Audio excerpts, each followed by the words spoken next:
व्यक्ति जन्म से बड़ा होता है कि कर्म से?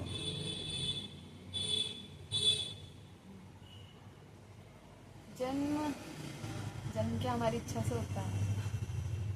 जन्म तो हो जाता है, पर कर्म हमारी इच्छा से मतलब कर्म को करने में हमारा वो होता है, हमारा डिसीजन कि हमें कुछ करना है कि हमें कुछ नहीं करना है ना? तो जन्म हमारी इच्छा से नहीं होता, लेकिन कर्म तो हमारे से ही होगा, हमारे करने से, क्योंकि इसमें हमारी बुद्धि शामिल होगी ना, करना है कि नहीं करना है, पूरी तरह से हमारा चुनाव होता है। तो ऑब्वियसली कर्म से ही व्यक्ति बड़ा होता है। और इस चीज़ के लिए अब बहुत हमारे भारतीय शास्त्रों में ये चीज़ भी है कि हम जन्म से ही किसी का वर्ण निश्चित हो जाता है कि किसी व्यक्ति ने अपनी कुल परंपरा के आधार पे ब्राह्मण वर्ण में जन्म ले लिया तो वो ब्राह्मण हो गया है ना, किसी ने शूद्र वर्ण में जन्म ले लिया तो वो शूद्र हो गया। अब मुझे ये बात समझ में नहीं आ रही कि उनके काम से उनका कुल निर्धारित हो रहा है या उनके कुल से उनका काम निर्धारित हो रहा है। मतलब वो जन्म ले रहे हैं किसी कुल में, ठीक, तो उस कुल में जन्म लेने से वो ब्राह्मण बन के हो गए। अब किसी ने कभी ब्राह्मण वन में जन्म लिया होगा, ठीक है, ब्राह्मण वन में जन्म लिया, क्या जन्म लेने के बाद से वो व्यक्ति की एक मजबूरी नहीं बन जाएगी कि आपने इस स्कूल में जन्म लिया है तो आपको यही काम करना है, यही काम करना है, ये मजबूरी है कि आपको यही काम करना है। चुनाव नहीं है कि आप चुन सकते हो करना है कि नहीं करना है, ठीक, आपको यही काम करना है क्योंकि आपने स्कूल में जन्म लिया है। सेम चीज़ शूद्र वर्ण के लिए जो बोलते हैं कि चारों वर्ण में उनके कार्य निश्चित हैं कि जिसने जिस स्कूल में जन्म लिया वो उसी काम को करेगा। अच्छा, जिसने जिस स्कूल में जन्म लिया वो उसी काम को करेगा, ठीक। तो पहले कार्य आ रहा है या पहले जन्म आ रहा है, ये तो समझ में नहीं आ रहा यार। अगर जन्म से ही कोई व्यक्ति उसकी फील्ड निश्चित हो जाती है, उसका करियर निश्चित हो जाता है, तो फिर व्यक्ति का बुद्धि कहाँ है? बुद्धि तो है ही नहीं, फिर उसके पास चुनाव ही नहीं है। अगर उसके पास चुनाव नहीं है तो फिर क्या वो इंसान है? क्योंकि इंसान के पास तो बुद्धि होती है ना, दूसरे जीवों से अलग तो वो अपनी बुद्धि के स्तर पे ही होता है। और उसके पास तो यहाँ चुनाव ही नहीं है, उसके पास तो थोप दिया गया है कि आपने इस वर्ण में जन्म ले लिया है, स्कूल में जन्म ले लिया है, तो आपको यही काम करना पड़ेगा। अच्छा, देन अब ऐसे तो बहुत सारे उदाहरण हैं। सबसे ज़बरदस्त जो उदाहरण दिखता है वो तो ऋषि वाल्मीकि जी। वो काम भले ही क्या कर रहे थे, लुटेरे थे ना, तो लुटेरे से वो ऋषि बन गए, है ना। इतना बड़ा ग्रंथ रच दिया उन्होंने, महाकाव्य की रचना की। तो क्या उनके नाम के आगे ऋषि नहीं लग गया? क्या वो ब्राह्मण नहीं हो गए? इसलिए हो गए ब्राह्मण। तो जब इतना एक अच्छा उदाहरण हमारे सामने है तो फिर क्यों इन चीज़ों को मानते हैं, अभी भी मानते हैं। हम अपने मॉडर्न टाइम में आ गए अब, ठीक है, इतनी ज़्यादा तरक्की भी हो गई है, डेवलपमेंट हो गया इतना ज़्यादा, लेकिन फिर भी इन चीज़ों को फॉलो किया जाता है। इवन और ज़्यादा ये चीज़ बढ़ती जा रही है। अब जो पहले चीज़ वर्ण में निश्चित थी, अब वही चीज़ जातियों ने ले ली है, ठीक। अब जातियाँ और बढ़ रही हैं कि जैसे एक जाति होती है कि उसमें निश्चित है कि जो इस जाति में है वो लकड़ी का ही काम करेगा, ठीक।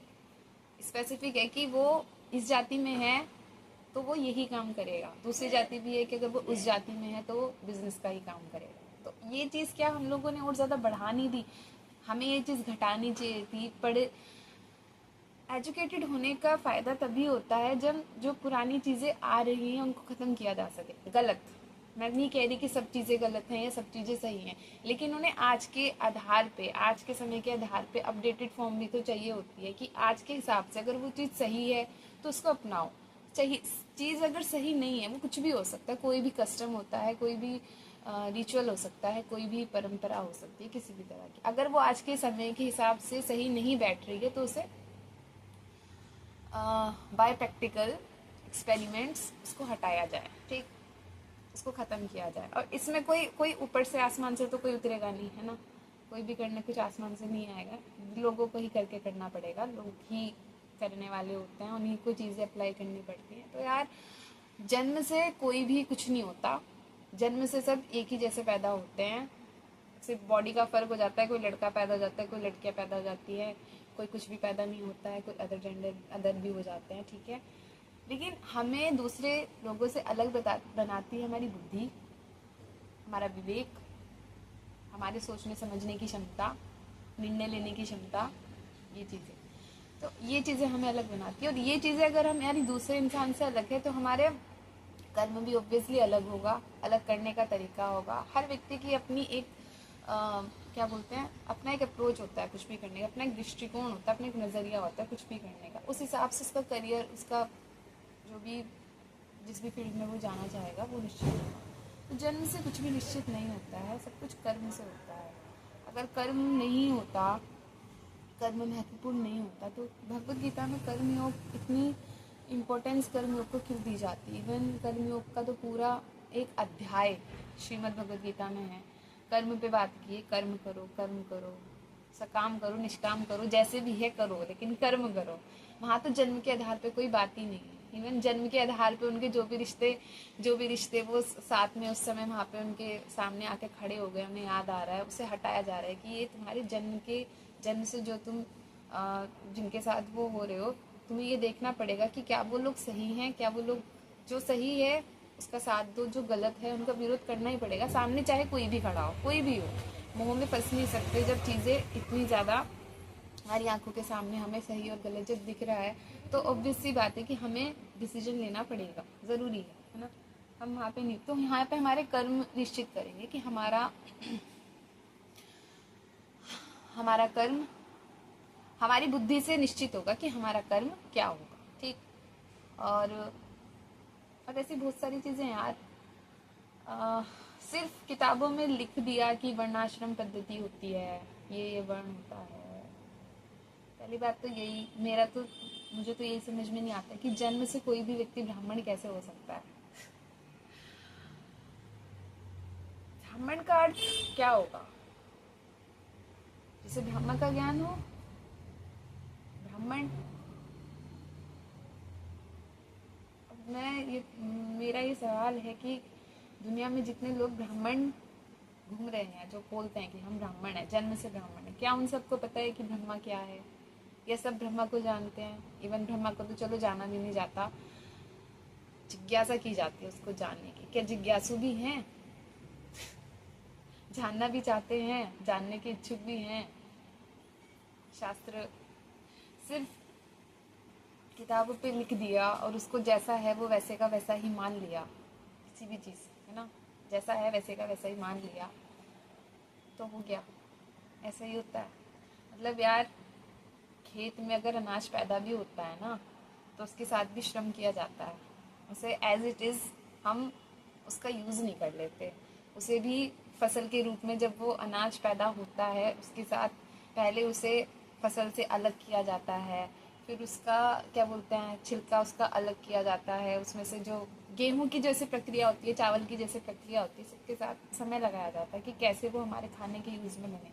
तो क्या सच में, मतलब शास्त्र में जैसी बात लिख दी हम उसे एज इट इज स्वीकार कर लें, उसके साथ हमें कोई मनन नहीं करना होता कि इसमें क्या चीज़ है, क्यों कही जा रही है, इसका क्या मतलब है, क्योंकि हर बात का एक गहरा अर्थ होता है, ठीक।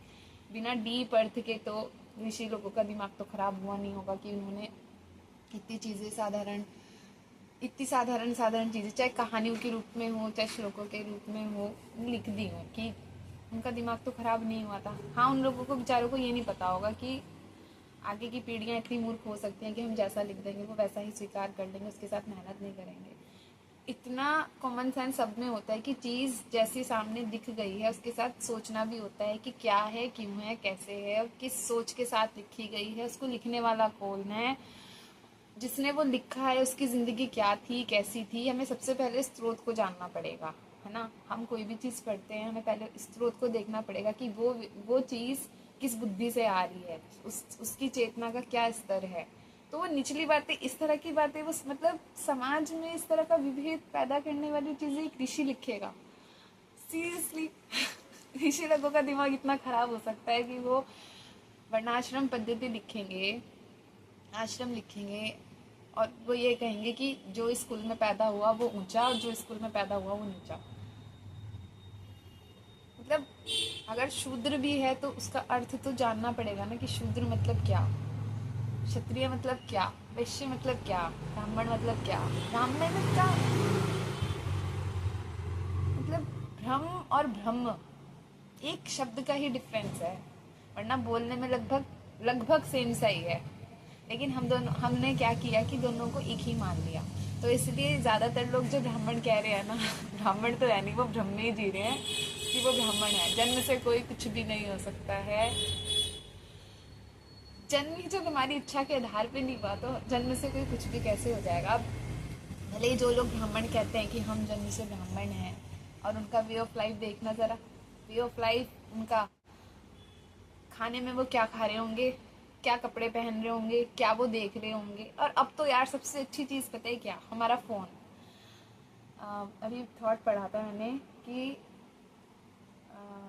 व्यक्ति किसी व्यक्ति का कैरेक्टर कैसा है ये सिर्फ उस व्यक्ति के